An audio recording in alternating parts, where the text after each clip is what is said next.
All right, listen up, folks. Today we are going to talk about pentatonic hotspots. What is a pentatonic hotspot? I don't know about you guys, but the thing I hate the most about the pentatonic scale are the areas where the notes are separated by more than one fret. So like in A minor pentatonic, you've got 5, 8, right? That's 2 whole frets that we're skipping. And then you've also got 5, 8, 5, 8 there on those strings. I've always struggled with trying to make those sections sound musical. They're a little bit difficult to play. They're a little bit wonky. It's just hard to make them sound musical to me. So I've always gravitated to certain areas of the pentatonic scale that don't have those notes separated by 2 frets. Let me give you an example of what I'm talking about. We are in A minor pentatonic. We've got our easy shape, our first position, 5, 8, 5, 7, 5, 7, 5, 7, 5, 8, 5, 8. Okay?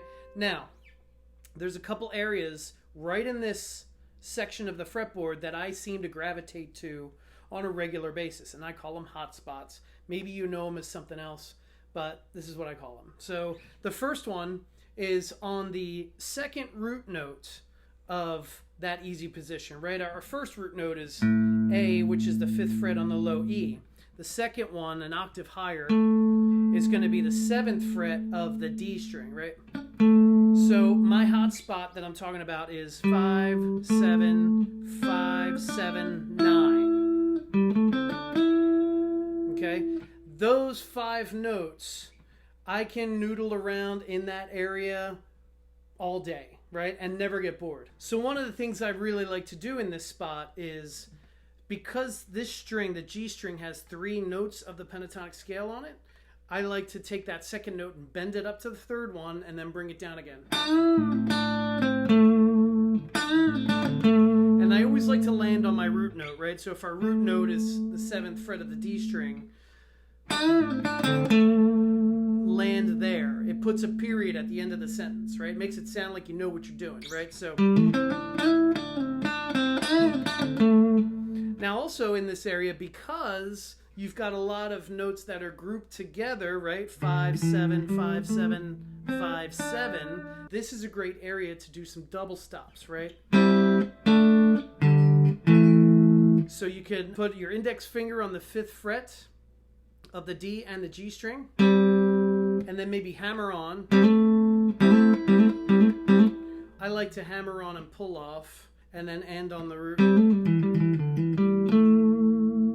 Right? Something like that.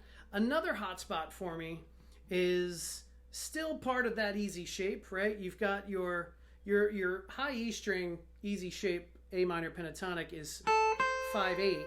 I like to hang around in the 8, 10, 8, 10, 9 area, right?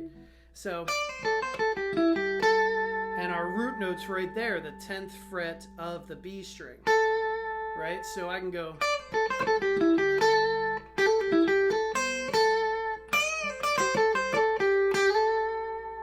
Okay, there's all kinds of stuff you can do in that little area.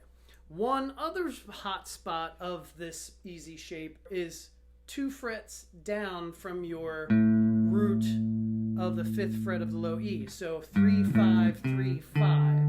Okay, so it gives your listener a little bit of a break. If you're noodling around up here a lot, every now and then you end up on these lower notes, and it'll give your listener something different to listen to. So you could be like,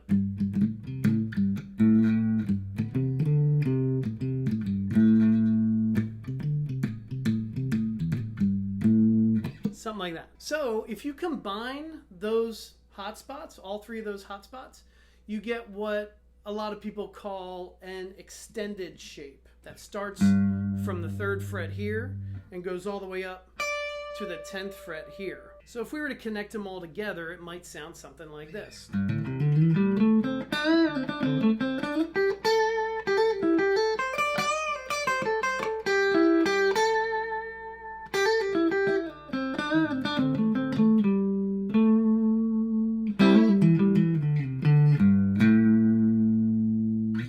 Thank you very much for listening. Please like and subscribe, And keep practicing. You guys are awesome. I'll see you next time.